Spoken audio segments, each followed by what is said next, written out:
ગરમીના દિવસોમાં સારું પડે, પણ આવું કંઈક હોય ત્યારે અઘરું પડે.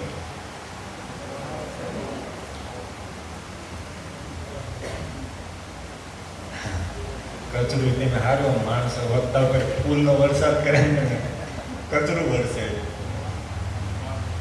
ઘરે જાવ તો પૂછશે કાચને કથા કહેવા ગયા હતા કે ભારત પાકિસ્તાનની બોર્ડર ઉપર યુદ્ધ કરવા ગયા.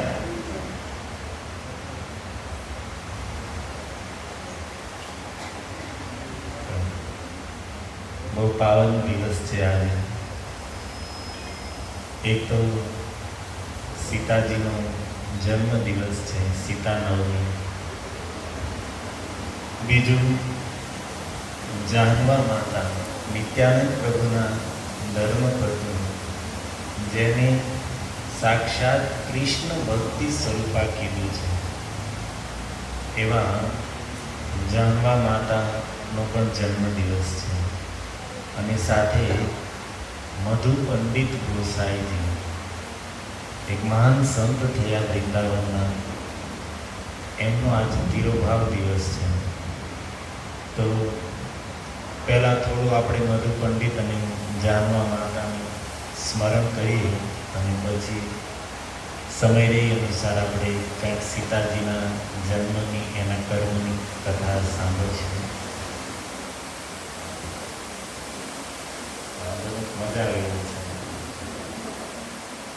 વરસાદ ચાલુ થઈ જાય તો પછી શું, તમને ઘરે જવાની ઉતાવળ રહ્યા નહીં એટલે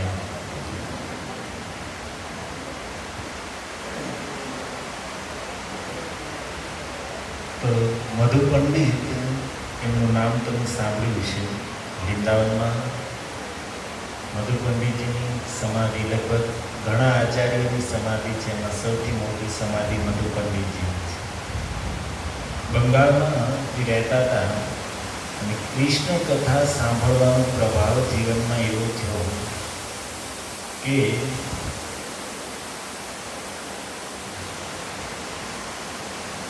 કૃષ્ણ દર્શનની લાલસા એક હૃદયમાં જાગી. કથા સાંભળવાનું ફળ શું છે? સાંભળવાનું ફળ એ છે કે જેની વિશે આપણે સાંભળ્યું એના દર્શનની લાલસા ઉત્પન્ન થઈ. મધુ પંડિત કથામાં ભગવાનના ગુણો વિશે, એના રૂપ વિશે, એની ઉદારતા વિશે સાંભળીને હૃદયમાં એક લાલસા જાગી કે મારે કૃષ્ણના દર્શન કરવા છે. ક્યાં થશે? તો ખબર પડી કે ભાઈ ઠાકોરજી કહે છે વૃંદાવન પરિત્યજ્ય પાદમ એકમ ન ગચ્છતિ. હું વૃંદાવનને છોડીને એક કદમ પણ બહાર જતો નથી. બંગાળ પ્રદેશથી સીધા જ આવ્યા વૃંદાવનમાં, વ્રજભૂમિમાં, અને આખો દિવસ એની સાધના શું હતી? એટલી જ સાધના કૃષ્ણની તલાશમાં આમથી આમ ફરવાનું. વ્રજવાસીઓ મળે, કોઈ સંતો મળે, મહાપુરુષો મળે, વૈષ્ણવ મળે, બસ એક જ પ્રશ્ન, मुझे कृष्ण का दर्शन करा दो, मुझे कृष्ण कहाँ मिलेंगे, कैसे मिलेंगे, मैं उनका दर्शन कैसे करूँगा. આવી રીતે પાગલની જેમ બધી આખો દિવસ ભટકતા કૃષ્ણ દર્શનની લાલસા. અને એક દિવસ તો એવો આવ્યો કે યમુનાજીના તટ ઉપર આંખ બંધ કરીને બેસી ગયા. બસ કૃષ્ણના રૂપનું સ્મરણ કરતા કરતા એટલા તલ્લીન થઈ ગયા, માનો એની સમાધિ લાગી ગઈ.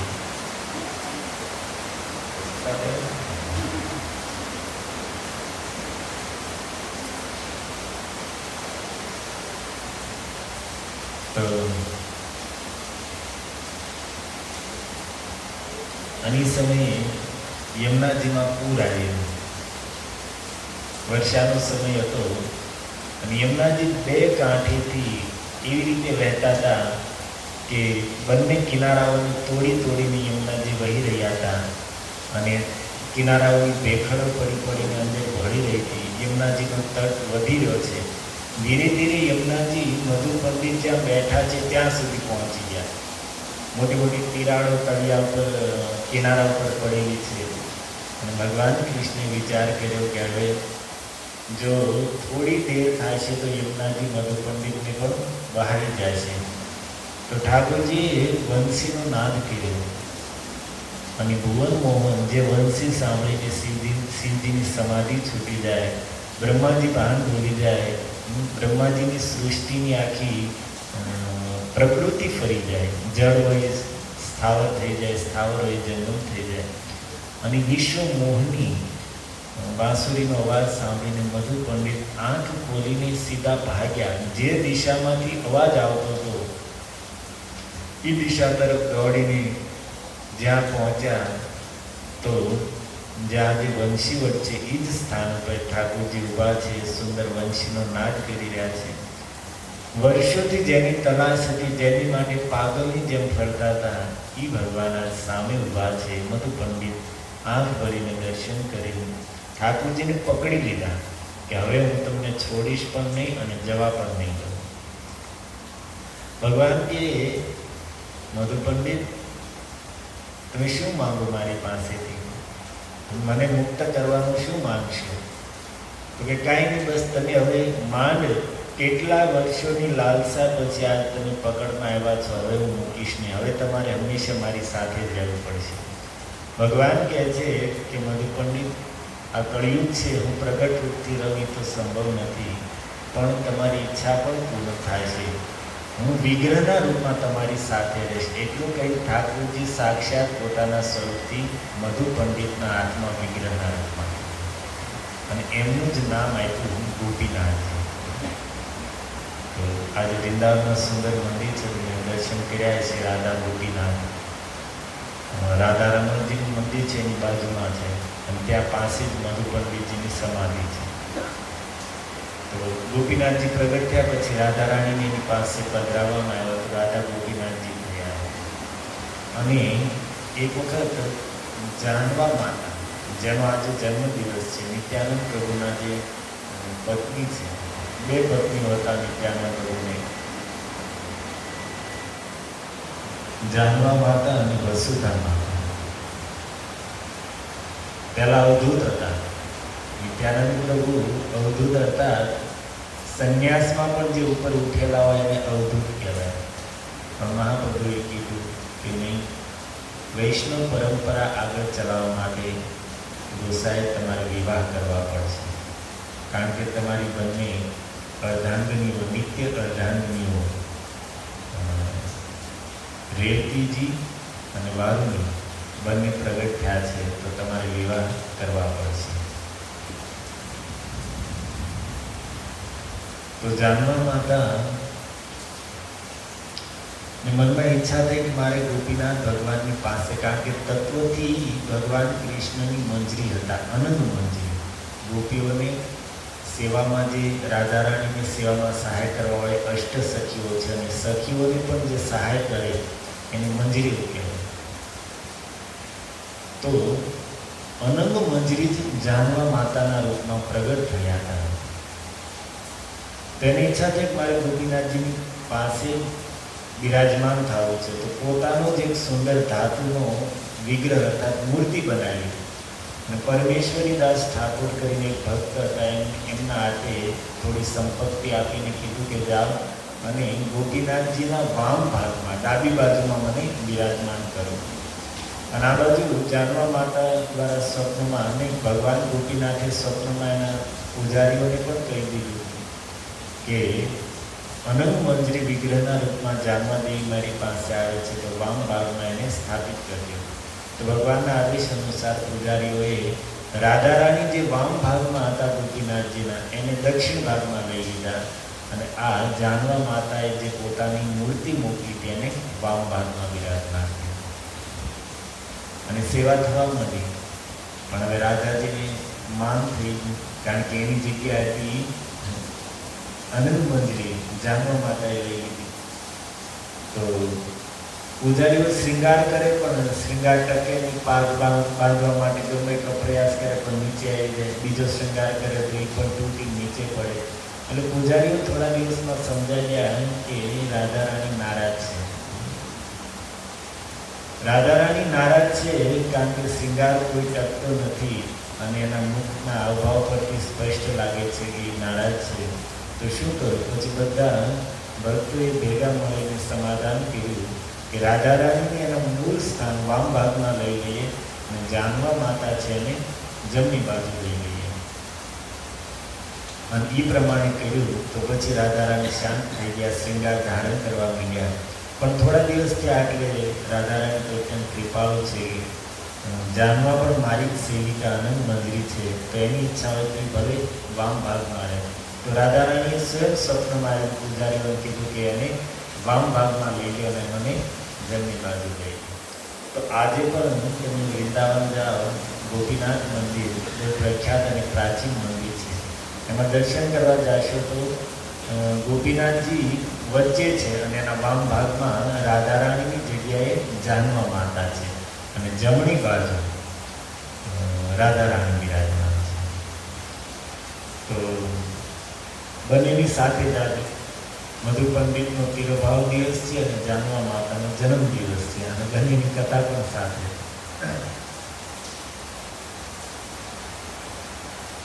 નિત્યાનંદ પ્રભુ જ્યારે આ જગતમાંથી અંતર્ધ્યાન થયા પછી સમસ્ત વૈષ્ણવો માટે જાનવા માતા જે ગુરુના રૂપમાં હતા, કૃષ્ણ ભક્તિની શક્તિથી પૂર્ણ હતા અને એણે બહુ જ કૃષ્ણ ભક્તિનો પ્રચાર કર્યો. એક દિવસ એક સમય બહુ મોટા સંઘ સાથે વૃંદાવન આવવા માટે જાનવા માતા નીકળ્યા, સાથે અનેક ભક્તો છે. તો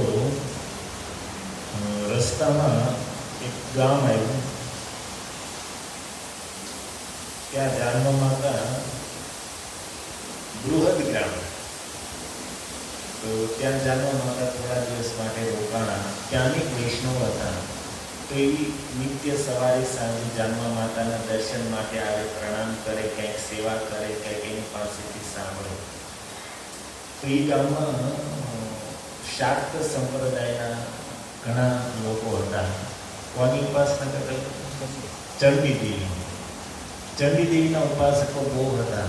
તો એ બધાને ક્રોધ આવ્યો કે આ બધા અહીંયા ચંડી દેવી બિરાજમાન છે, તો એને પ્રણામ કરવા કે એની ઉપાસના આરાધના કરવા આવતા નથી, અને એક સાધારણ સ્ત્રી આવી છે જાનવા દેવી નામની, એને પ્રણામ કરે છે, એની પૂજા કરે છે, એની વાત માને છે. આ બધાને અર્થાત વૈષ્ણવને એના પાપનું ફળ મળવું જોઈએ. તો બધાએ ભેગા થઈને ષડયંત્ર કર્યું કે આ બધાને રાતે સૂતા હોય એટલે ઉપાડી લેવાના છે, મારી નાખવાના છે. અને સાથે એને દેવીજીને, ચંડીજીને પણ પ્રાર્થના કરી કે હે માતા, આ બધા તમારા અપરાધીઓનો વિનાશ કરવામાં અમને સહાય કરજો. અને રાતે બધા સૂતા. મધ્યરાત્રિએ જાગીને આખો પ્લાન બનાવેલો હતો, પેલા બધા સૂતા હોય એમાં એને સમાપ્ત કરવાના છે. પણ થયું એવું કે આ બધા સૂતા, તો નિંદ્રા એવી આવી કે યા દેવી સર્વભૂતેષુ નિંદ્રા રૂપેણ સંસ્થિતા, ગાઢ નિંદ્રામાં વહી ગયા. અને સ્વપ્નમાં જ દેવીજીએ કીધું કે તમે જાણો છો એ કોણ છે? એ દેવી આવી એ કોઈ સાધારણ નથી, સાક્ષાત મૂર્તિમંત કૃષ્ણ ભક્તિ જ જાનવા દેવીના રૂપમાં છે. એટલે એનો અપરાધ કરવાને બદલે તમારે લોકોને જો જીવિત રહેવું હોય તો જાઓ અને ત્યાં જઈને તમે પણ એની શરણ ગ્રહણ કરો. જેમ ભાગવતમાં કથા આવે છે, ભરતજીને લઈને ગયા ઓલા ડાકુ દેવી ભદ્રકાલી, તો એ લોકોને જ એને સમાપ્ત કરી નાખ્યા. તો અહીંયા પણ ચંડી દેવી કહે છે કે તમે લોકો જાઓ અને એનો આશ્રય લો તો જ બચશો, નહીં તો એ અપરાધને કારણે તમારો સર્વનાશ થઈ જશે. તો પછી બધા આવ્યા અને એને પણ જાનવા માતાની શરણ ગ્રહણ કરી. અને આની માટે જે બધા ઉપર કૃપા કરવા માટે જાનવા માતા એ ગામની અંદર થોડા દી રોકાણા હતા, નહીં તો એ યાત્રામાં તો વધારે કંઈ રોકાતા નહોતા. જ્યાં પહોંચે ત્યાં એકાદ રાત્રિ રહીને લોકોને સત્સંગ આપીને, કૃષ્ણ ભક્તિ આપીને આગળ નીકળતા.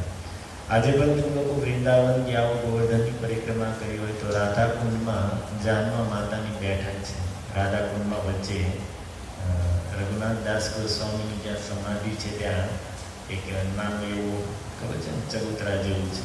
એ જાનવા માતા વૃંદાવનમાં ગયા એ સમયે ત્યાં એની બેઠક હતી. તો એના સ્મરણમાં આજે પણ ત્યાં રાધાકુંડના મધ્યમાં જાનવા માતાજીની બેઠક છે.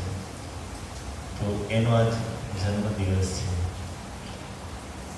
અને સીતાજી ભગવાન રામચંદ્રજીના પ્રિયા. તો લક્ષ્મણજી અને રામજી વિશ્વામિત્રજીની સાથે યજ્ઞની રક્ષા કરવા માટે ગયા. કથા બધા જાણીએ છીએ. વિશ્વામિત્રજીના યજ્ઞની રક્ષા કરી અને થોડા દિવસ ત્યાં રોકાણા.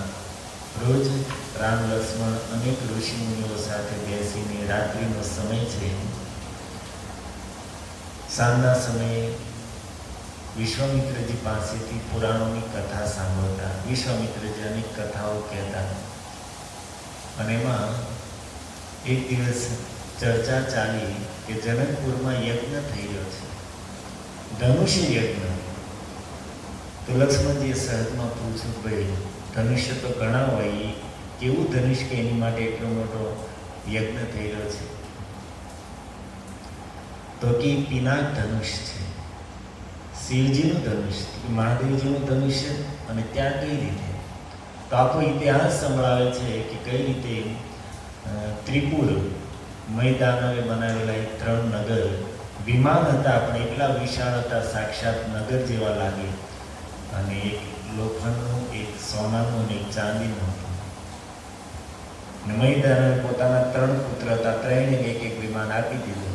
અને એની વિશેષતા હતી કે ઈચ્છા અનુસાર ચાલી શકે અને કોઈ પણ રડારમાં પકડાય નહીં. માણસની વાત જવા દો, દેવતાઓના રડારમાં આવે નહીં, કોઈ જોઈ ન શકે. અને એ અસુરો સ્વભાવથી એ વિમાનને ગમે ત્યાં લેન્ડ કરાવે, લેન્ડિંગ કરાવે તો એવી જગ્યાએ કરાવે ત્યાં કેટલી લોકોની વસ્તી હોય, મોટા મોટા નગરને શહેરો કરી લેન્ડિંગ કરાવે એટલે નીચે સેંકડો મકાનો લોકો સ્વાહા થઈ જતા. અને એનો કોઈ ઉપાય પણ નહોતો, કંઈક દેખાય એનો ઈલાજ થાય, વિમાનો દેખાતા નહીં, અદ્રશ્ય રહીને એમાંથી પ્રહાર કરતા. તો દેવતાઓ બધા ભગવાન શંકરની શરણમાં ગયા. મહાદેવજીએ કીધું કે ભાઈ યુદ્ધ તો કરું, પણ એની માટે યુદ્ધની યોગ્ય અસ્ત્ર શસ્ત્રની તમે વ્યવસ્થા કરો.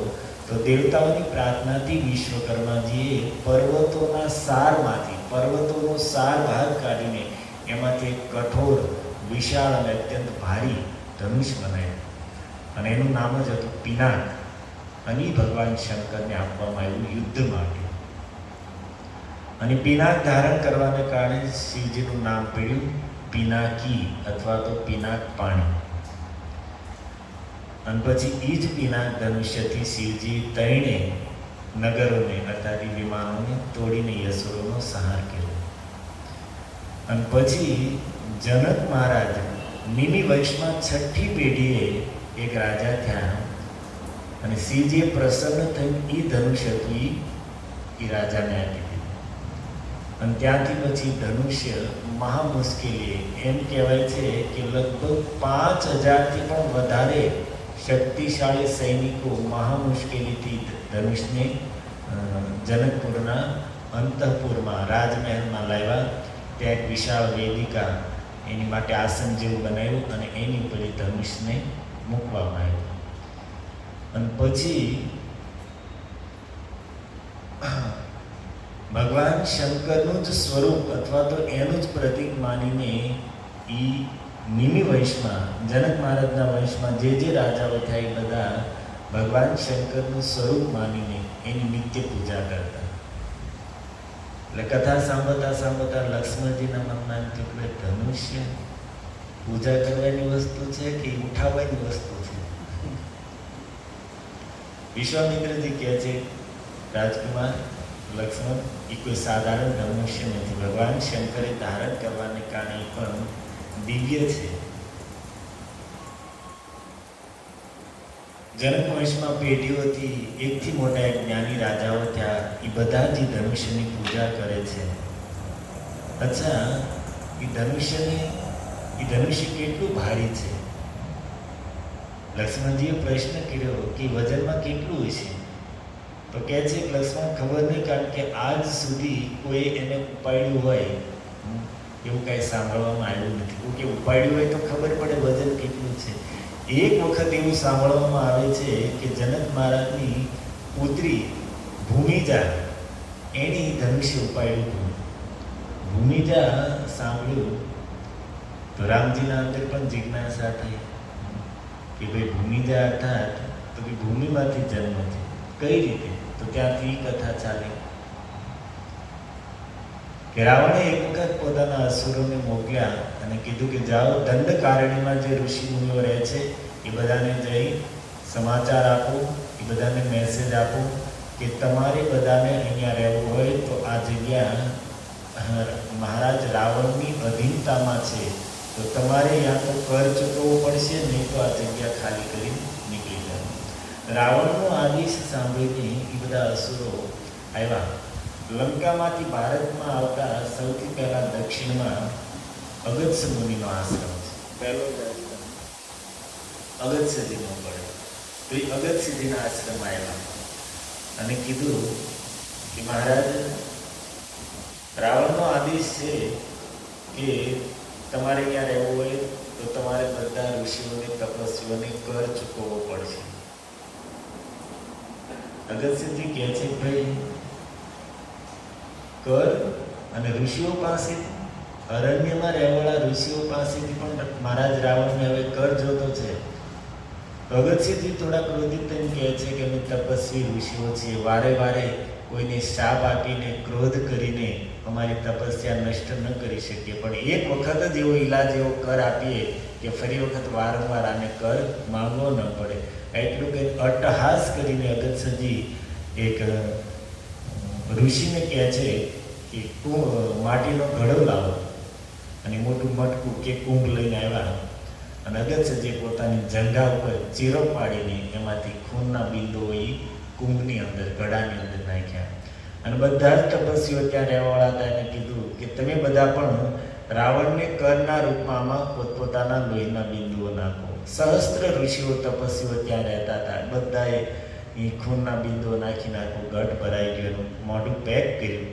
અગસ્ત્યજી ઓલા અસુરોને કહે છે કે આલ્યો આ મહારાજ રાવણને આપજો, આ એનો કર છે, અને એને કહેજો કે આમાંથી સંપૂર્ણ રાક્ષસોની વિનાશિકા શક્તિ પ્રગટ થાય છે. અને પછી ઓલા એટલા બી ગયા કે આગળ બીજા ઋષિઓના આશ્રમમાં જવાની હિંમત જ ન ચાલી. ઘડો લઈને સીધા જ રાવણ પાસે ગયા અને રાવણને જઈને કીધું કે રાવણે પૂછ્યું શું છે, તો આને કીધું કે આવી રીતે છે. ત્રિલોક વિજય રાવણ આજ પહેલી વખત ભયભીત થઈ ગયો સાંભળીને, અને કીધું કે જાઓ, જઈને અહીંયા નહીં, ભારતની ભૂમિમાં જ કંઈક જઈને એકાંત નિર્જન પ્રદેશમાં જઈને આની ભૂમિની અંદર દાટી ગયો. અને અસુરો મિથિલા જનકપુર પ્રદેશમાં જઈને એકાંત સ્થાનમાં ખાડો કરીને એ ઘડો જે ઋષિઓના લોહીથી ભરેલો હતો એને ત્યાં દાટી દીધો. હવે સતયુગનો પવિત્ર સમય હતો, ધર્મથી સમય હતો, અને એટલા માટે પ્રભાવ એવો થયો કે ભૂમિમાં પવિત્ર તપસ્વી ઋષિ મુનિઓના ખૂનને લીધે ત્યાં ભયંકર દુષ્કાળ પડ્યો. વરસાદનો એક બિંદુ ન આવ્યો, અને આવું 1 વર્ષ, 2 વર્ષ, 4 વર્ષની 12 વર્ષ વયા ગયા. પણ જાણે મેઘો એ દિશાને જ ભૂલી ગયા હોય, એન્કરનો માર્ગ જ ભૂલી ગયા હોય. એક વરસાદનો એક બિંદુ 12 વર્ષ સુધી ન આવ્યો. ત્યાં સુધી કે વૃક્ષના પત્તાઓ અને છાલ ખાઈને પણ લોકોએ જીવન ટકાવ્યું, પણ હવે એ પણ ન વધ્યું. પછી લોકો ત્યાંથી જનકપુર છોડીને બીજા પ્રદેશોમાં જવા માંડ્યા. આ બાજુ મહારાજ જનક પણ રાજ્યનો ભંડાર હતો, એ પણ ભૂખી પ્રજાની સેવામાં બધો જ ભંડાર લગાવી દીધો. પણ છતાં આનું કોઈ સમાધાન નથી. તો જનકજી યાજ્ઞવલ્ક્ય ઋષિ પાસે ગયા અને ત્યાં જઈને કહે છે, ભગવાન હું રાજા છું, અને રાજાના પાપને કારણે જ પ્રજાની ઉપર કષ્ટ આવે છે. તો ખબર નથી, પણ મારું જ કોઈ પાપ પ્રગટ થયું છે જેની લીધે જનતાને એટલું કષ્ટ અને પીડા ભોગવવી પડે છે. મને મારા પાપનું પ્રાયશ્ચિત બતાવો. કદાચ પ્રાણ ત્યાગ કરવા પડે તો પ્રાણ દાન દઈને પણ હું પ્રાયશ્ચિત કરીને આ ભૂખી પ્રજાની રક્ષા કરવા માંગુ છું. મને પ્રાયશ્ચિત બતાવો. યાજ્ઞવલ્ક્ય ઋષિ 2 ઘડી આંખ બંધ કરીને કહે છે કે રાજન, તમારા પાપની અનેક જન્મના પુણ્યનો ઉદય થયો છે, અને એટલા માટે જ્યારે વ્યક્તિને કંઈ સફળતા મળવાની હોય, જીવનમાં સુખના દિવસો આવવાના હોય, તો પહેલાં થોડું કષ્ટ, થોડી તપસ્યા પણ કરવી પડે છે. તો 12 વર્ષ તમારા માનો તપસ્યાના ગયા, અને હવે સંપૂર્ણ જનકપુર વાસીઓના સૌભાગ્યનો ઉદય થવાનો છે. રાજન એક યજ્ઞ કરશું, યજ્ઞને કારણે વર્ષા રાજ્યમાં થશે. તો સૌથી પહેલા યજ્ઞની ભૂમિની ખોજ કરવામાં આવી. યાજ્ઞવલ્ક્યજી સ્વયં આવીને યજ્ઞ ભૂમિ માટે જગ્યાનો નિર્દેશ કર્યો. આ સ્થાન પર આપણે યજ્ઞ કરશું. અને યજ્ઞની વિધિ અનુસાર સૌથી પહેલા સોનાનું હળ બનાવીને આખી યજ્ઞ ભૂમિ, જે યજ્ઞશાળા બનાવવાની અનેક વીઘા ભૂમિ હતી, એ ભૂમિની અંદર યજમાન હોય સોનાનું હળ લઈને પોતાની હાથે પવિત્ર ધર્મના પ્રતીક સ્વરૂપ બળદ સાથે હળને જોતીને અને ભૂમિને પહેલાં એને ખેડે. સોનાનું હળ બનાવ્યું, અને બળદ સુંદર લાવ્યા. અને જનક મહારાજે હળની અને બળદોની બ્રાહ્મણો દ્વારા પૂજા થઈ અને પછી ભૂમિને ખેડવાનું ચાલુ કર્યું. સ્વયં મહારાજ જનક અને સુનૈનાજી હળને ચલાવી રહ્યા છે. અને જે હળ ચાલવાનું ચાલુ થયું ત્યાં તો આકાશમાં કાળા કાળા વાદળાઓ છવાઈ ગયા. જોર જોરથી મેઘ ગડગડાટ કરે અને જનક મહારાજ એ હળ ચલાવે છે. એવામાં ચાલતા ચાલતા હળ હતું એ અટકાઈ ગયું. આવીને જોયું તો હળ જમીનમાં જે સ્થાને અટકાવવાનું હતું ત્યાં જોયું તો અંદરથી પ્રકાશ નીકળતો. થોડો ખાડો કર્યો તો જોયો છે કે એટલો પ્રકાશ હતો કે જાણે સૂર્ય આકાશની જગ્યાએ નીચે જમીનમાંથી ઉદિત થતો હોય એટલો પ્રકાશ. અને પ્રકાશ પાછો શીતળ, ગરમ નહીં. અને ભૂમિ થોડી દૂર કરી તો શું જોયે છે કે પાતાળ લોકના દિવ્ય નાગોએ પોતાના મસ્તક ઉપર એક સુંદર સિંહાસન ધારણ કરેલું છે. અને સિંહાસનની અંદર અષ્ટદળ કમલ છે અને કમલની મધ્યમાં એક સુંદર લાલી રમી રહી છે. કોણ હતું? શ્રી સીતા ઠાકુરાની કી. સીતાજી જે રૂપમાં હતા, જનકજી પ્રસન્ન થઈ એનું જે તેજ હતું અને એને લઈને સુનૈનાજીને આપે છે કે દેવી ભગવાનને પ્રસન્ન થઈને આપણને આ પ્રસાદ આપ્યો છે. યાજ્ઞવલ્ક્યજી કહે છે કે રાજન, તમારે તમે બહુ ભાગ્યશાળી છો અને આ કન્યા પણ કોઈ સાધારણ નથી. અને જો આકાશમાં ઇન્દ્ર વર્ષા કરવા માટે પ્રસ્તુત છે. જ્યાં સુધી તમારી આ કન્યા રાજમહેલમાં નહીં જાય ત્યાં સુધી વર્ષા નહીં કરીએ. એટલે આને લઈને તમે જાઓ તો એ વરસાદ કરવા માટે પ્રતીક્ષા કરે છે. અને પછી તો ધોધમાર વર્ષા પ્રારંભ થયો. વિશ્વામિત્રજી કહે છે ભૂમિમાંથી પ્રગટ થવાને કારણે એ દીકરીનું એક નામ તો ભૂમિજા છે.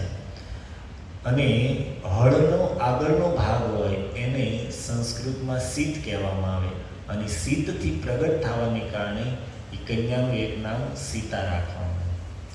એટલે સીતા તો એનું મૂળ નામ છે પણ એક બહાનું.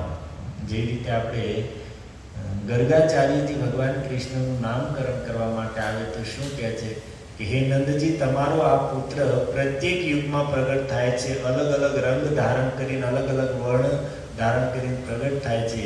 પણ અત્યારે આ કૃષ્ણ વર્ણ કાળો બનીને આવ્યો છે એટલા માટે એનું નામ બનશે, એનું નામ થાય છે કૃષ્ણ. હવે કૃષ્ણ તો ઠાકોરજીનું મૂળ નામ છે પણ ગર્ગાચાર્યજીને એમ તો કહેવાય નહીં કે આ ભગવાન છે, આનું અનાદિ નામ કૃષ્ણ છે. તો એક બાનું કાઢીને કીધું કે આ કાળા રંગમાં અત્યારે પ્રગટ થયો છે એટલા માટે આનું નામ રહેશે કૃષ્ણ. તો એવી રીતે અહીંયા પણ સીતા તો એનું મૂળ નામ છે પણ અહીંયા હળના સીતને નિમિત્ત બનાવીને નામ પાડવામાં આવ્યું સીતા. અને સીતાજી ધીરે ધીરે મોટા થયા.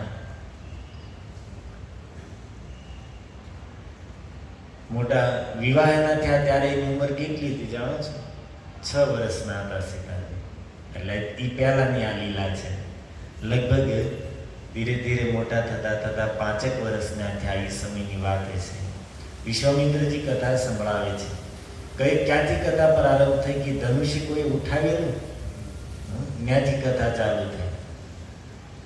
તો મહારાજ જનક એ ધનુષ્યની નિત્ય પૂજા કરવા માટે જતા તો એ જાય પહેલા સુનૈનાજી એ આખા ધનુષ્ય જે સ્થાનમાં રાખ્યું હતું એ આખા રૂમને સફાઈ કરી આવે. પૂજા માટે જે ધૂપ, દીપ, ફૂલ ઇત્યાદિ આવશ્યક વસ્તુ એ બધી તૈયાર કરીને ત્યાં રાખતા અને પછી જનકજી જઈને એનું પૂજન કરતા. હવે સુનૈનાજીને પૂજા કરવા માટે, સેવા માટે જવાનું નહોતું. માતાઓની મહિનામાં પવિત્ર સ્થિતિમાં સેવા ન થાય. તો સુનૈનાજીએ એવી સ્થિતિમાં એક દિવસ સીતાજીને કીધું કે પુત્રી તું જા અને ત્યાં જઈને તારા પિતાજી સેવા માટે આવી પહેલાં સફાઈ કરીને બધી પૂજાની સામગ્રી ત્યાં વ્યવસ્થિત રૂપમાં રાખી દે. સીતાજી ત્યાં બધું જ સફાઈ કરી, બધું પૂજાની સામગ્રી ત્યાં રાખી. જનકજી ગયા, પૂજન કર્યું. પણ જનકજીની દ્રષ્ટિ ગઈ કે જે ધનુષ્ય હતું એની એકદમ નીચેનો ભાગ, જ્યાં સફાઈ કરવામાં પણ હાથ પહોંચે નહીં, અહીંયા હોય એમ તો ત્યાં હવે પૂજા થતી હોય તો સ્વાભાવિક છે કે ક્યારેક જળ ઉડતું હોય, ક્યારેક ઘી, ક્યારેક ક્યાંય પંચામૃતનો અભિષેક કર્યો હોય તો ઘી, દૂધ દહીંના છાંટા ઉડતા હોય.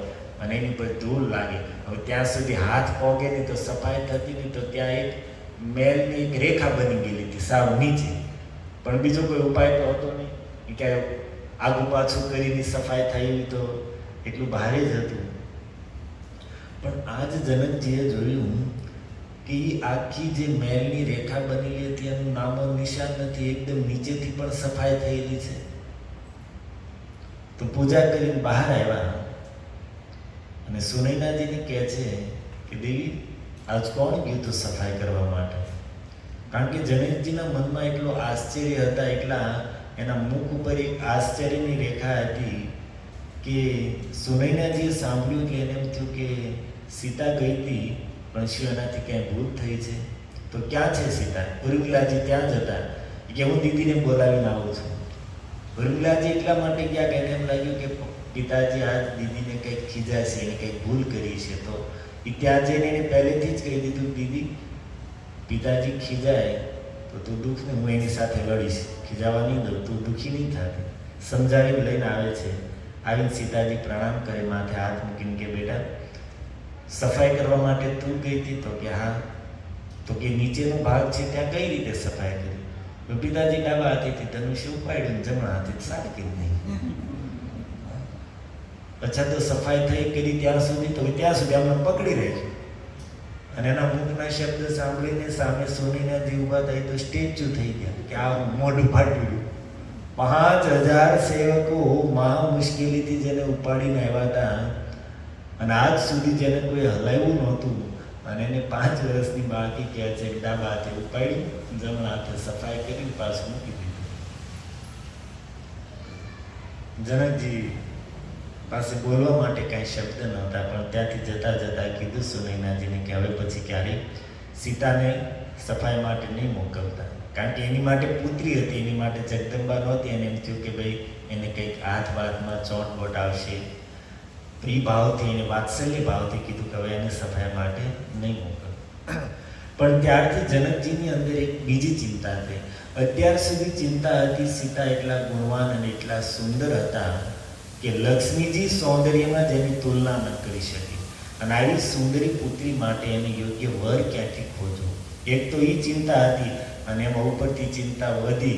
અત્યાર સુધી ખબર હતી કે એનો સ્વભાવ સુંદર છે અને એની સુંદરતા છે, પણ હવે એટલું બળ છે, સુંદર, ગુણવાન અને એટલો શક્તિશાળી પતિ એની માટે ક્યાંથી ખોજવું? એક દિવસ સભા બોલાવી, મંત્રીઓ છે, શતાનંદજી કુલ પુરોહિત છે, યાજ્ઞવલ્ક્યજી છે, અને બધાની વચ્ચે જનકજી પોતાની ચિંતા મૂકી કે ભાઈ સીતાની માટે યોગ્ય વરની ખોજ કેમ કરી? જનકજી એ વાત પણ કરી કે ધનુષ્ય એણે રમત રમતમાં ઉઠાવી લીધું. તો સદાનંદજી કહે છે કે રાજન, ધનુષ્ય જ ચિંતાનું કારણ છે, તો સીતા માટે, પુત્રી સીતા માટે વરની ખોજ પણ ધનુષ્ય જ કરશે. જનકજી કે હું સમજો નહીં, ધનુષ્ય કઈ રીતે ખોજ કરશે? યાજ્ઞવલ્ક્યજી કે ધનુષ્યની ખોજ કરે, ધનુષ્ય ખોજ કરવામાં નિમિત્ત બનશે. સીતાએ આ ધનુષ્યને ઉપાડ્યું છે, તો કોઈ પુરુષ આને ઉપાડી લે તો એ બળમાં સીતાની બરોબર થાય. પણ પત્ની કરતાં પતિ શક્તિમાં અધિક હોવો જોઈએ. તો સીતાએ તો આ ધનુષ્યને ઉપાડ્યું છે, આનાથી અધિક બળવાન ત્યારે ગણાય કે કોઈ ઉપાડીને આને ઝુકાવીને પ્રત્યંચા ચડાવીને તોડી નાખ્યું. અને પછી તો નિર્ણય કરવામાં આવ્યો કે ભાઈ જે આ ધનુષ્યને ઉપાડીને એની પ્રત્યંચા ચડાવીને તોડી નાખશે એ જ આની માટે પતિ બનશે. જનકજીએ પોતાના સેવકોને મોકલ્યા, નગરમાં જઈને નગારા વગાડીને મહારાજ જનકની પ્રતિજ્ઞા સંભળાવી. પણ જનકજીના સેવકો એવા નગરોમાં ગયા, એવા રાજ્યમાં ગયા કે જ્યાંના રાજાઓ અથવા તો રાજકુમારો પોતાના બળ માટે, પરાક્રમ માટે, શૂરવીરતા માટે પ્રખ્યાત હતા. કારણ કે શિવજીનું ધનુષ્ય સંસારમાં પ્રખ્યાત હતું કે કેટલું શક્તિશાળી, કેટલું વજનદાર છે. હવે સાધારણ રાજાઓના રાજ્યમાં જઈને ઘોષણા કરવી અને એને એક રીતે ચુનૌતી આપવી અને એને અપમાનિત કરવા એ તો યોગ્ય નહોતું. એટલા માટે સાધારણ રાજાઓના રાજ્યમાં એના સેવકો ન ગયા, જ્યાં શક્તિશાળી રાજાઓ હતા ત્યાં ગયા. અને એ જ ક્રમમાં અયોધ્યામાં પણ જનકજીએ પોતાના સેવકોને નહોતા મોકલ્યા, કારણ કે અયોધ્યાના મહારાજ દશરથજી વૃદ્ધ થઈ ગયા હતા, ધર્માત્મા હતા. આ ઉંમરમાં એ વિવાહ કરે એવી કોઈ સંભાવના નહોતી અને એના રાજકુમારો હજી નાના નાના હતા. તો એ દ્રષ્ટિએ જનક મહારાજે અયોધ્યામાં સેવકોને નહોતા મોકલ્યા પ્રતિજ્ઞા સંભળાવવા. અને પ્રતિજ્ઞાની ઘોષણા કરી તો ખબર હતી કે ભાઈ એને સાંભળીને, પ્રતિજ્ઞા સાંભળીને વીર યોદ્ધાઓ મહાપુરુષો આવશે તો એની માટે રહેવાની વ્યવસ્થા, તો અતિથિને રહેવાની વ્યવસ્થા પણ બનાવી. પણ જેટલી વ્યવસ્થા કરી હતી એનાથી બહુ વધારે અતિથિઓ આવ્યા, કારણ કે ધાર્યા નહોતા એટલા આવ્યા. મનમાં તો એમ હતું કે ભાઈ ધનુષ્યની કઠોરતા સાંભળીને જે શક્તિશાળી શહીદ આવશે, પણ જે માયખાંગલા હતા એ આવી ગયા. શું કામ? માણસને એક આશા હોય ને, કાંઈક ચમત્કાર થઈ જશે, આપણે ભાઈ સાથ દઈ દે, એમ કરીને અને આવ્યા તો પાછા પ્રતિજ્ઞા સાંભળી એટલે એટલી ત્વરાથી આવ્યા કે બધાને મનમાં એમ હતું કે આપણી પહેલા બીજો કોઈ પોગી ધનુષ ઉઠાવી ન લે. અને આવે ને જેને કહેવાનું પહેલા આવે દૂરથી આવ્યો તેમ કે અતિથિ શાળામાં જઈને થોડો વિશ્રામ કરી લો, સ્નાન ઇત્યાદિ પ્રસાદ લઈ પછી. નહીં, બધા આવતા તો એક જ ઉતાવળમાં પહેલા મેં ધનુષ્ય પાસે જાય છે, પછી બીજી બધી વાત. અને ત્યાં જઈને જોર લગાવે અને પછી પાછા આવે તો એમ ન કે ભાઈ અમારાથી હલ્યું નહીં, કારણ કે માણસનો સ્વભાવ છે કે એને પોતાની હાર અને પોતાનો વાંક સ્વીકાર કરવાની આદત નથી. મનુષ્યની એક કમજોરી છે કે પોતાની પરાજય અને પોતાનો વાંક ક્યારેય સ્વીકાર ન કરે. કાકા મૂછ ઉપર હાથ ફેરે, મૂછ હેઠી ન થઈ પડે.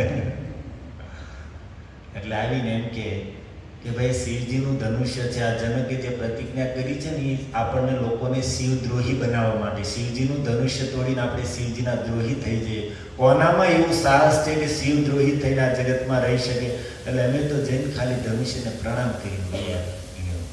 અમુક આવીને એમ કે આ જનકને કોઈક શીખવાડો, એ વેદિકા ઉપર ધનુષ મૂક્યું છે પણ કંઈક પકડવાની જગ્યા તો આવી પડે ને, એમનામ કેમ પકડવું? પકડવાની એને જગ્યા જ નથી રાખી. અમુક તો આવીને કે ક્રોધિત થઈને કે આ જનક છે ને આપણને મારવા માંગે છે, ત્યાં ધનુષ છે જ નહીં. પાતાળમાંથી એણે ભયંકર મણિધર વિષ સર્પને બોલાવ્યા છે અને એને ધનુષ્યના આકારમાં મૂકી દીધા છે, કારણ કે ધનુષ એટલું તેજસ્વી હતું તો આ બધાને એમ કે નાગોની મણીઓ ચમકે છે. ખબર તો હતી તે ધનુષ્ય છે પણ કંઈક બહાનું કાઢવું ને.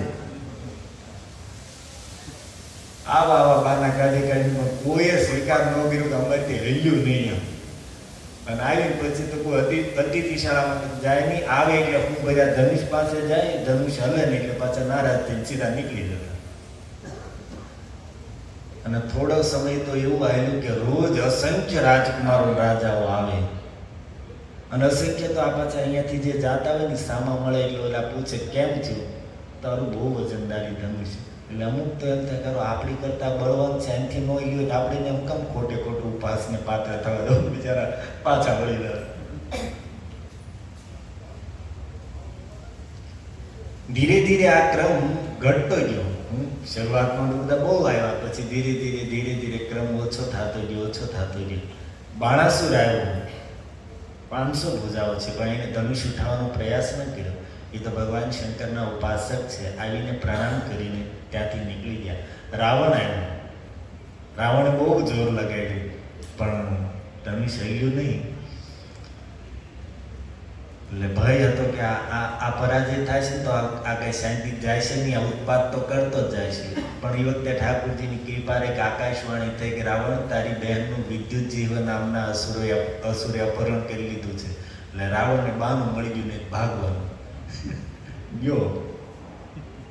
અને આ બાજુ જે રાજાઓ પરાજિત થઈને ગયા હતા એ બધા ભેગા થયા અને કહે છે કે જો જે ધનુષ્યને બાણાસુર અને રાવણ પણ ન ઉઠાવી શક્યો હોય એ ધનુષ્યને આપણી જેવા સાધારણ લોકો કઈ રીતે ઉઠાવી લે?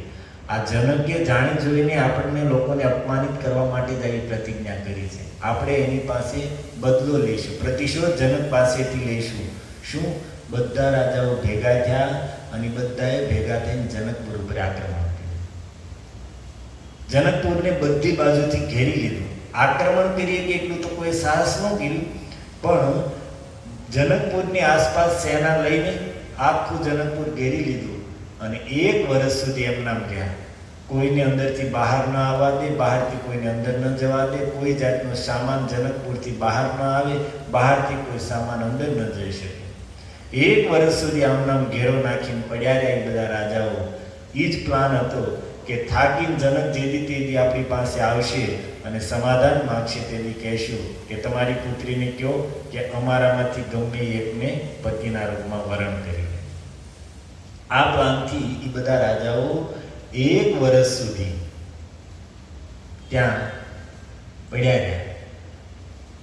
અને જનક મહારાજની સ્થિતિ એવી હતી કે જનક મહારાજ પાસે સેના મોટી નહોતી, કારણ કે એને કોઈનું રાજ્ય છીનવવું નહોતું. જ્ઞાની પુરુષ હતા, એને તો પ્રજા ખુશ હતી, પ્રજા સંપન્ન હતી, ધર્મના માર્ગે ચાલતી હતી. એ જ એની માટે સૌથી મોટી ઉપલબ્ધિ હતી. કોઈની સાથે યુદ્ધ કરવું નહોતું. અને બીજું કે આસપાસમાં એવું કોઈ રાજ્ય હતું નહીં કે જેનો ભય હોય અને જેના કારણે સેના મોટી રાખવી પડે. નહોતું એની પાસે પાકિસ્તાન, નહોતું બાંગ્લાદેશ, નહોતું ચાઇના, એ કઈ હુડ કંપની નહોતી. શાંતિ હતી, તો કે સેના મોટી રાખવી શું કામ? મને ઘણી વાર એમ થાય કે ઓસ્ટ્રેલિયા, ન્યુઝીલેન્ડને કેવા ભાગશાળી, બોલો, આજુબાજુ દરિયો જ તે. અને સૌથી વધારે કઠણાઈ આપણે હાલ ઇઝરાયલ પછી બીજા નંબરે આપણે આવીશું, બધું ઉડદ આવ્યું બાજુ, આપણો પાડોશી જ ન આવ્યો. અને વિચાર કરો, આ બધા ન હોત તો આપણે કેટલો ખર્ચ, સૈન્ય સંરક્ષણ લાખો કરોડ જાય છે, કેટલો બચે? આ બધું કાંઈ કરવું જ ન પડે.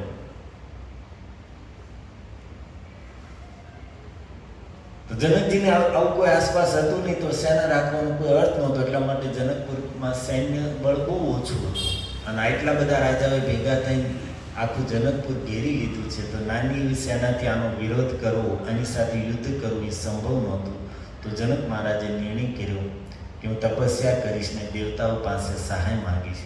તો જનક મહારાજે તપસ્યા કરી, અન્ન જળ બંધ કરીને આખો દિવસ દુર્ગા દેવીનો જપ કરતા, ભગવતીને પ્રસન્ન કરવા માટે. પ્રસન્ન થાય તો એને કહીશ કે ભાઈ તમે દેવતાઓને આદેશ આપો, મારી સહાય કરો. તો જનકજી કઠોર, નગરમાં પણ કોઈને ખબર ન પડવા દીધી આ વાતની. પણ સીતાજી એક દિવસ પૂછ્યું માતા સુનૈનાને કે માં, હું જોઉં છું પિતાજી કેટલાય દિવસથી ભોજન નથી કરતા અને મુખ ઉપરથી પણ અત્યંત ઉદાસ હોય એવું લાગે છે, શું કારણ છે? સુનૈનાજીએ કીધું કે પુત્રી, તું જ તારા પિતાજીની ચિંતાનું કારણ છો. કેમ? તો કે આ રાજાઓ બધા નગરને ઘેરીને 1 વર્ષથી બેઠા છે, તો આપણી પાસે એટલું સૈન્ય બળ નથી કે એનો વિરોધ થઈ શકે. તો તારા પિતાજી આરાધના કરે છે કે દેવતાઓ સહાય કરે. તો સીતાજીએ કીધું કે માતા, હું કહું, મારી પ્રાર્થના સાંભળશે દેવતાઓ. સુનૈનાજીને શું ખબર કે આ શું વસ્તુ છે? અને બીજે દી સવારમાં જોયું તો શું જોયું છે? જનકપુરમાં દિવ્ય આકાશમાંથી દિવ્ય સેનાઓ, આખી સેના ઉતરી આવી, જનકપુર ભરાઈ ગયો. એટલા દિવ્ય સૈનિકો, દિવ્ય આયુધો, અસ્ત્ર શસ્ત્ર લઈને આવ્યા. અને જનક મહારાજ જોઈને પ્રસન્ન થયા. જનકજી, સીતાજીના પિતાનું નામ હતું શિરધ્વજ જનક. એ વંશમાં જેટલા રાજાઓ થયા એ બધાને જનકની પદવી મળી. બધા જ રાજાઓ છે એ જ્ઞાનીઓ થયા ને એટલા માટે બધાને વિદેહ કહેવામાં આવે છે. દેહમાં રહેવા છતાં દેહથી ઉપર ઉઠેલા. આપણે ખાલી કહીએ હું, આપણે આત્મા છીએ, શરીર નથી. આપણને ખબર છે, પણ આપણું જીવન પાછું આપણે જીવીએ છીએ શરીરના સ્તર ઉપર. આપણને કોઈ ફર કે આપણે ભૂલી જઈએ હું આત્મા છું. ભૂખ લાગે કે આપણે ભૂલી જઈએ હું આત્મા છું. ખાલી વાતો મોટી મોટી થાય ભાઈ. જે જ્ઞાન આપણી પાસે હોય ને જીવનમાં ઉતારવા માટે ભજનનું બળ જોઈએ. ખાલી સાંભળી લેવાથી અને ખાલી જાણી લેવાથી જીવનમાં ન ઉતરી જાય. અહીં આપણે સાંભળીએ છીએ, પણ સાંભળીને પછી જીવનમાં કોને ઉતરશે? જેની પાસે જેટલું સાધનાનું બળ છે, જેટલું ભજનનું બળ છે, એટલું જીવનમાં ઉતરશે. અને બાકી સારામાં સારી વાતો ખાલી કહેવા સાંભળવાની જ રહેશે, બીજાને ઉપદેશ દેવા પૂરતી જ રહેશે, પોતાની અંદર ક્યાંય ઉતરશે. આપણે કહીએ ને ડોયો હોય ને, એ દાળ હજારો લોકોને પીસી દે અને બધા એ દાળ ખાય ગરમ ગરમ સ્વાદિષ્ટ, વાહ મસ્ત દાળ હતી, પણ એ ડોયો કોરો કોરો. એને કાંઈ એમ અહીંયાથી ભલે જ્ઞાન મોટી મોટી વાતો કયકને કરી દેવામાં આવે ને એનો ઘણાને લાભ મળે, પણ જીવનમાં કાંઈ નથી તો વક્તાય નહીં પામે. હું બોલવાથી કોઈ મોટો નહીં થઈ જાઉં, તમે સાંભળવાથી નીચે બેસીને સાંભળવાથી નાના નહીં થઈ. બોલે કે સાંભળે, જે જીવનમાં જેટલું ઉતારશે એટલો જ એને લાભ થશે. ખાલી બોલવાથી લાભ થવાનો નથી ને ખાલી સાંભળવાથી નહીં થવાનો. અને જીવનમાં એ જ ઉતારી શકશે જેની પાસે જેટલું ભજનનું બળ છે, જેટલી સાધના જેની છે, એટલું જ જીવનમાં જ્ઞાનને ઉતારી શકશે. બધા જ રાજાઓ વિદેહ કહેવાના, કારણ કે દેહમાં રહેવા છતાં દેહથી ઉપર આત્માના સ્તર ઉપર એનું જીવન હતું. તો આપણને એમ થાય જનક અર્થે સીતાજીના પિતા એક જ નહીં, એનું નામ હતું શિરધ્વજ જનક. બાકી વંશના બધા જ રાજાઓ જનક કહેવાના. તો પછી તો શિરધ્વજ જનકજી અને એમના ભાઈ કુશધ્વજ જનક, આ બંને સૈનિક દિવ્ય સૈન્ય સાથે બહાર નીકળ્યા યુદ્ધ માટે. અને યુદ્ધ લાંબુ ચાલ્યું નહીં, કારણ કે ઓલા લોકોને ખબર પડી ગઈ કે આને કઈ જીતે પહોંચાય નહીં, એટલે ભાગ્યા બધા મુઠ્ઠી વાળી. અને એ રીતે એ સંકટનો અંત આવ્યો. અને પછી વિશ્વામિત્રજી તો જાણી જોઈને આ વાત લાંબી કરતા હતા, કે સાંભળવા માંગતા હતા ક્યારે બેમાંથી એક રાજકુમાર બોલે કે આપણે એ ધનુષના દર્શન કરવા જઈએ. અને લક્ષ્મણજી બોલ્યા, ચાલો એ તો ખાવો તો યાદ તમને લાવ્યો છું. અને પછી તમે એ કથા તો જાણો જ છો કઈ રીતે ભગવાન સીતાજી સાથે વિવાહ થયા. વસંત પંચમીનો દિવસ હતો. તો આ સીતાજીના જન્મની ને એના કર્મની કંઈક કથા આપણે. સીતાજી શું છે? સાક્ષાત ત્યાગ અને સમર્પણની મૂર્તિ. એનું નામ છે સીતા. જનક મહારાજ જ્યારે ચિત્રકૂટમાં ભરતજી ગયા છે રામજીને પાછા લેવા માટે, અને આ બધું જનકજીને ખબર પડી કે ભરત રામને મનાવવા માટે ગયા છે, તો જનકજી પણ પોતાના સમાજ સાથે ચિત્રકૂટ પહોંચે છે.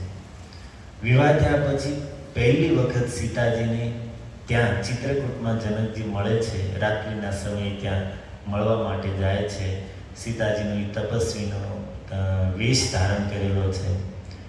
અને જનક જે આત્મ સ્તર ઉપર જેનું જીવન છે, સુખ દુઃખથી ઉપર ઉઠેલા છે, પણ સીતાજીને પોતાની પુત્રીનો એ ત્યાગ અને સમર્પણ જોઈને પહેલી વખત જનકજીની આંખમાં આંસુ આવ્યા. અને કહે છે, પુત્રી પવિત્ર કિએ કુલ દો. એ બેટી, તે તો બે કુલને પવિત્ર કરી દીધા. દીકરો સારો હોય ને તો પોતાના પિતાના કુળને, એક કુળને જ તારે, પણ દીકરી સારી હોય તો પોતાના પિતાના કુળને અને પતિના કુળને બેયને તારી દે.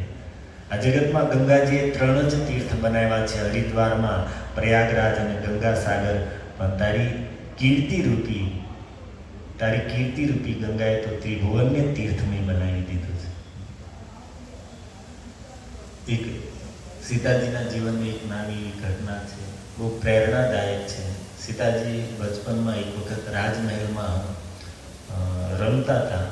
તે સમયે એક શુકી મેના, પોપટભાઈની ઘરવાળી એમ રાખો ને આપણે, પોપટી કહેવાય.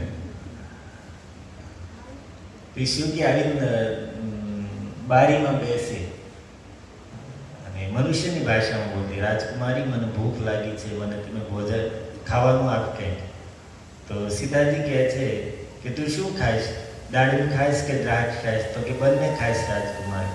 સીતાજી અંદર જાય છે અને નાના નાના હાથમાં એક મુઠ્ઠીમાં દાડમ અને એક મુઠ્ઠીમાં દ્રાક્ષ લઈને આવે છે અને એની સામે મૂકે છે. અને ઓલી શુકી હતી મેના, એ ખાવા માંડી. અને સીતાજી પાછા દોડીને અંદર કાંઈક બીજું લેવા માટે જાય છે. તો ઓલી શુકી કહે છે કે રાજકુમારી બસ હવે નહીં લાવતા, એટલું પણ મારાથી નહીં ખૂટે. તો કે નહીં તું ખા, જ બીજું લાવું છું. સીતાજી અંદર જાય, પણ મનમાં વિચાર આવ્યો કે આ કેટલું સરસ બોલે છે, આને મારી પાસે જ રાખી લઉં.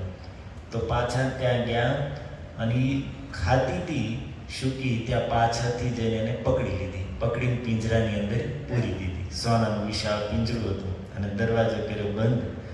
તો પહેલી શુકી કહે છે કે રાજકુમારી, જો હું રોજ તમારી પાસે આવીશ ભોજન કરવા માટે, તમે મને ખવડાવજો, તમે કહેશો એટલો સમય રહીશ, પણ મને અહીંયા બંધ ન રાખો, મને જવા દો. તો કે નહીં નહીં, તને જે જોતું એ આપીશ હું. તું કહીશ તો આનાથી મોટા પિંજરામાં રાખીશ, પણ હું તને મારી પાસે જ રાખીશ. ઓલી શુકી કહે છે કે રાજકુમારી મને જવા દે, મને આ બંધમાં રહેવું નહીં ગમે, મને ખુલ્લામાં છોડી દે. જો મારો પતિ મારી પ્રતીક્ષા કરતો હશે. પણ સીતાજી હવે બાળ સ્વભાવ છે કે નહીં, તને તો હું જવા જ નહીં દઉં, તું કેટલું સુંદર બોલે છો, તને હું મારી પાસે જ રાખીશ. ઓલી શુકી કહે છે કે રાજકુમારી હું ગર્ભવતી છું, મારો ઈંડા મૂકવાનો સમય થઈ ગયો છે, તું મને જવા દે. તો સીતાજી નહીં, હું જોઈશ, તારા ઈંડાને મારે જોવા છે. નહીં રાજકુમારી, મારી ઈચ્છા છે કે મારા પતિ મારા પોપટની પાસે જ હું મારા બચ્ચાઓને જન્મ આપીશ, તું મને જવા દે. પણ સીતાજી કોઈ વાતે માનતા નથી. અને ત્યારે એ શુકી કહે છે કે રાજકુમારી હું તને શાપ આપું છું કે મારી જેવી સ્થિતિ જ્યારે તારી હશે ને, તું પણ જ્યારે હું જેમ ગર્ભવતી છું, પતિના વિયોગમાં અત્યારે તડફું છું, એમ તું પણ જ્યારે ગર્ભવતી હઈશ ત્યારે તને તારા પતિનો વિયોગ થઈ જશે.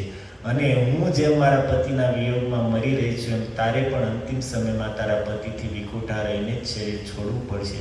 એટલું કહીને શુકી હતી પિંજરાના શું કહેવાય એના સળિયા સાથે માથું પછાડવા માંડી. તો આ તો નાના એવા બાળકી હતા, એને તો રમતમાં ચાલતું હતું, સમજાણું નહીં, દોડીને જાય છે માતા સુનીના પાસે, એને લઈને આવે છે. ત્યાં સુધી માતા સુકી હતી, માથું પટકી પટકીને મરી ગઈ હતી, ઢળી ગઈ હતી. સીતાજી કહે છે કે શું થયું માતા? સુનીનાજી કહે છે બેટા આ તો મરી ગઈ. સીતાજીને બહુ દુઃખ થયું, આખો દિવસ ખાધું શું, પાણી પણ ન પીધું. અને એનો પ્રભાવ એવો થયો કે ઘરમાં રાજમહેલમાં મોટા મોટા પિંજરામાં અનેક રંગબેરંગી પક્ષીઓ રાખેલા હતા. પણ આ ઘટનાથી સીતાજીને એટલું દુઃખ થયું કે બધા પિંજરાઓના દરવાજા ખોલી નાખ્યા. પણ એ બધા પક્ષીઓમાં કોઈ પાછા ઉડ્યા પણ નહીં. સીતાજીએ બધાને એટલો પ્રેમ આપ્યો હતો કે બધા પક્ષીઓ હતા એ દ્વાર ખોલવા છતાં ત્યાંથી કોઈ ગયા નહીં. જવાની વાત તો દૂર રહી, બીજા સુંદર સુંદર પક્ષીઓ આવીને એમાં વસી ગયા, પિંજરાના દ્વાર ખુલ્લા જોઈને. પણ આ એક શુકી હતી, એ મરી ગઈ. હવે સીતાજી કોણ છે? આદ્ય શક્તિ છે, સાક્ષાત જગદંબા છે. દેવતાઓ ઋષિઓનો શાપ પણ જો એની ઈચ્છા ન હોય તો એને સ્પર્શ ન કરી શકે. એક નાની પક્ષીની વાત તો શું કરવાની, પણ અહીંયા પ્રગટ શું કામ થાય છે? હનુમાનજી કીધું છે ભાગવતમાં, મળત્યાવતાર સ્ત્રીહ મળતે શિક્ષણ. ભગવાન કે એની શક્તિ, એની પ્રિયા આ મળતી લોકમાં પોતાના આચરણથી, મળત્યાવતાર સ્ત્રીહ મળતે શિક્ષણ, શિક્ષા દેવા માટે પ્રગટ થાય છે. પોતાના આચરણથી માનવ સમાજને શીખવે છે કે ભાઈ નાનામાં નાના જીવને, પશુ પક્ષીઓને પણ જો દુભવા હશે, એને દુઃખ આપ્યું હશે, એની હાઈ લીધી છે, તો એનું ફળ ભોગવવું જ પડશે. એમ ન માનતા કે પશુ પક્ષીઓની અંદર આત્મા ન હોય ને એને દુઃખ ન થાય ને એને પીડા ન થાય ને બધું થાય. પશુ પક્ષીઓની વાત જવા દો, એના ઈંડામાં પણ જીવ છે, એને પણ જો ખાધા તો એ ભોગવવું પડશે. કર્મ પ્રધાન વિશ્વ રચી રાખા, જો જસ કરે સો તસ ફળ. ઠાકોરજીની આ સૃષ્ટિ છે, એમાં કર્મની પ્રધાનતા, જેવું કરશું એવું ભોગવશું. કર્મ છે એ છોડશે નહીં. મહારાજ ધૃતરાષ્ટ્ર વેદવ્યાસજીને પૂછે છે કે ભગવાન મને નથી યાદ કે મેં આ જન્મમાં એવું કયું પાપ કર્યું કે મારા 100 પુત્ર મારી આંખોની સામે વૈયા ગયા? એવું તો મેં શું પાપ કર્યું છે? વ્યાસ ભગવાન પોતાની દિવ્ય દ્રષ્ટિથી જોઈને કહે છે કે રાજન, આ જન્મનું તમારું કોઈ પાપ નથી, પૂર્વજન્મનું પાપ નથી, પણ હું જોઉં છું કે 100 જન્મ પહેલા તમે રાજા હતા અને એ સમયે તમારો રસોઈયો કંઈક વનના માર્ગેથી જતો હતો અને એવામાં એને હંસના ઈંડા મળી ગયા અને લઈને આવ્યો ને એની રસોઈ બનાવીને તમને ખવડાવી. એટલું સ્વાદિષ્ટ લાગ્યું કે તમે એ રસોઈયાને કીધું કે રોજ આ જ રસોઈ મારી માટે બનાવજે. અને તમારો સેવક હતો એ રોજ જંગલમાં ભટકી ભટકીને ક્યાંય ને ક્યાંયથી હંસના ઈંડા લઈને આવતો અને આવી રીતે 100 દિવસ સુધી એને હંસના ઈંડા ગોતી ગોતીને તમને રસોઈ બનાવીને ખવડાવી. અને 100 જન્મ પહેલાંનું તમારું પાપ હતું એ ત્યારે ઉદિત થયું કે તમારા 100 દીકરાઓ તમારી આંખ સામે વહી ગયા. અવશ્યમેવ ભોક્તવ્યમ કૃતમ કર્મ શુભાશુભ. કરેલું કર્મ વ્યક્તિને ભોગવવું જ પડશે. કોઈ પણ જેટલી વાર લાગશે એટલું જ વ્યાજ સહિત ભોગવવું પડશે. જેટલી વાર લાગશે એટલું જ વ્યાજ સહિત ભોગવવું પડશે. અને એટલા માટે સાવધાન રહેવું જોઈએ કે ભાઈ નાના એવા જીવોનો પણ આપણાથી કોઈ અપરાધ ન થઈ જાય, દ્રોહ ન થઈ જાય. શ્રીમદ ભાગવતમાં લખ્યું છે, ગૃહસ્થોએ પોતાના ઘરમાં રહેવાવાળી નાની નાની માખીઓ, કીડા મકોડાનો પણ હત્યા ન કરવી જોઈએ. કારણ કે એને આપણને એમ છે કે આ ઘર મારું છે ને એને એમ છે અમારું ઘર મારું છે, આપણે ખાલી કરીને જવાનું છે ને એને ખાલી કરીને જવાનું છે. આપણા ઘરમાં શું કે બિલાડી રહેતી હોય, કુંદડા રહેતી હોય, એને એમ જ કે આ મારું ઘર છે ને એને એમ કે આ મારા ઘરમાં આ ઘૂસી ગયા, એને એમ લાગતું કે આપણે એના ઘરમાં ઘૂસી ગયા, અને આપણને એમ લાગે કે આપણા ઘરમાં એ ઘૂસી ગયા.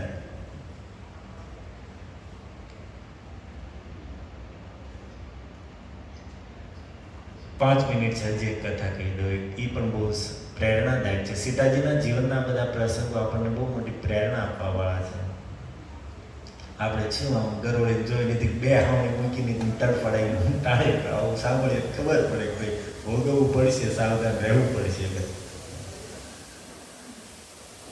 હનુમાનજી મહારાજ લંકામાં ગયા, વિભીષણે પતો બતાવ્યો, અશોક વાટિકામાં જવાનો રસ્તો બતાવ્યો.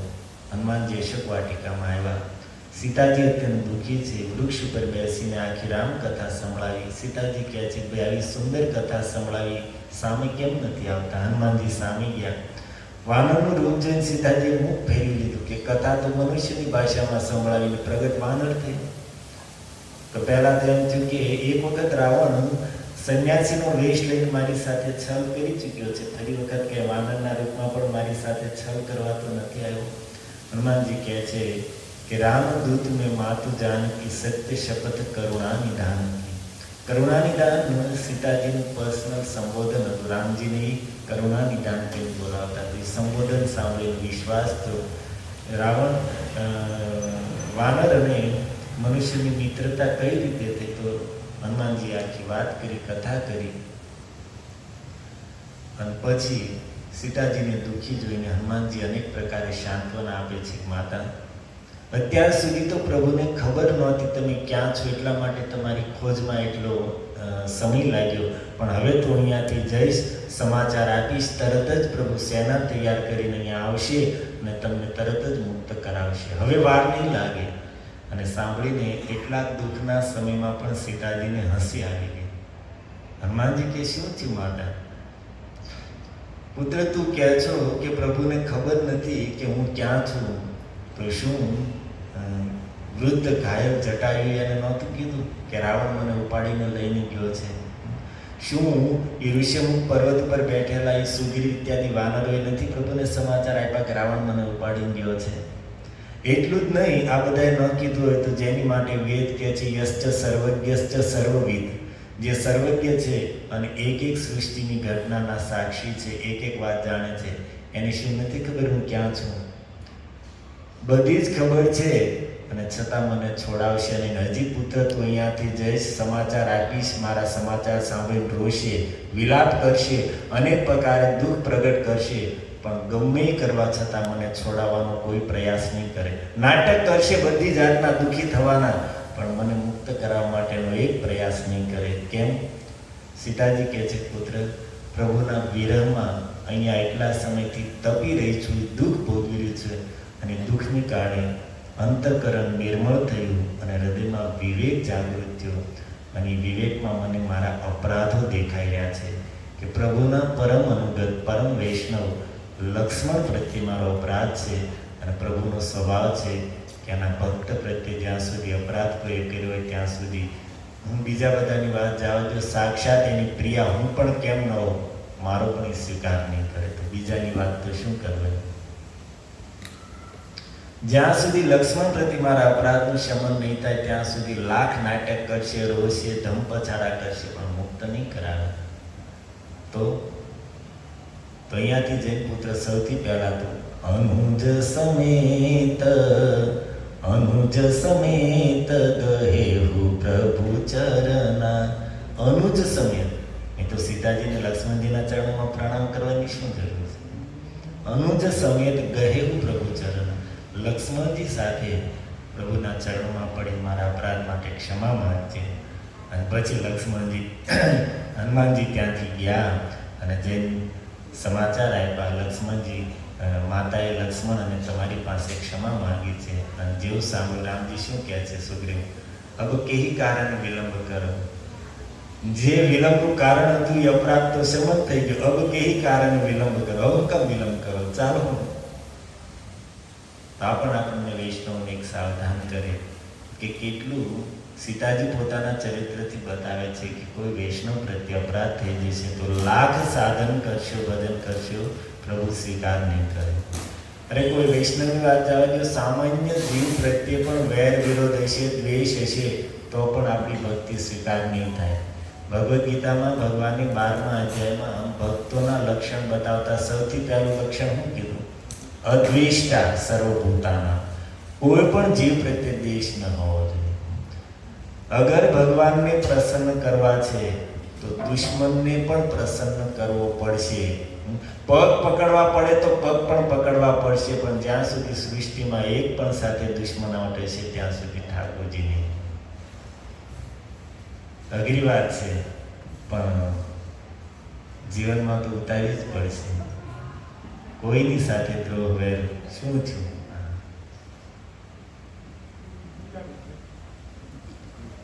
હરે કૃષ્ણ કૃષ્ણ કૃષ્ણ હરે હરે, હરે રામ રામ રામ.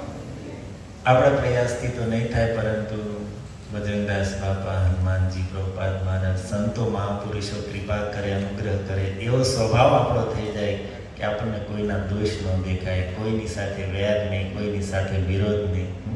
જાતું કરતા શીખીએ, સહન કરતા શીખીએ. પણ આપણા પ્રયાસથી નહીં થાય. કદાચ હરિનામ કૃપા કરશે, એનો આશ્રય લઈશું તો હરિનામની કૃપાથી આ જગતમાં કંઈ અસંભવ નથી. મોટા મોટા સંતો સંતત્વ પામી ગયા, ક્યાંથી બળ મળ્યું? હરિનામની કૃપાથી મળ્યું. ઉલટું નામ જપીને એ રત્નાકર ડાકુ મહર્ષિ વાલ્મીકી થઈ ગયા હોય. ભગવાનના નામનું બળ શું છે? કેટલી વાર કથાઓ સાંભળી. મૃગારી ક્યાં એનું જીવન હતું? અધમરા જીવ દડફડ કરે, તબેત બાઢહી મોર આનંદ અનુક્ષણ. પણ જે સ્થિતિ કેવી આવી, પ્રણામ કરે છે કીડીને આંટી કરીને કરે છે. આ બધી ક્યાંથી? એટલી સહનશીલતા, એટલી દયા, એટલી મહાનતા ક્યાંથી આવી? હરિનામના આશ્રયથી. તો હરિનામનો આશ્રય લઈશું, સંતોની કૃપા હશે તો આ બધા ગુણો છે એ ધીરે ધીરે આવશે. અને આવશે ત્યારે જ ઠાકોરજી પ્રસન્ન થશે, ત્યાં સુધી પહોંચશું. નહીં તો ઓલા જેવું થશે, આપણા બધા વોકિંગ કરે ને ત્યારે ઘરમાં મેં શું કહેવાય, અમારે એમ થાય કે ખાલી ઓલા બસ દેખાય ડગલા ભાઈ હોય નહીં ને, એવું થશે. હરે કૃષ્ણ કૃષ્ણ કૃષ્ણ હરે હરે રામ રામ રામ. શ્રી સીતા ઠાकुरानी की, श्री रामचंद्र भगवान की जय, श्रील प्रभुपाद की जय. निताय गौर प्रेमानंदे.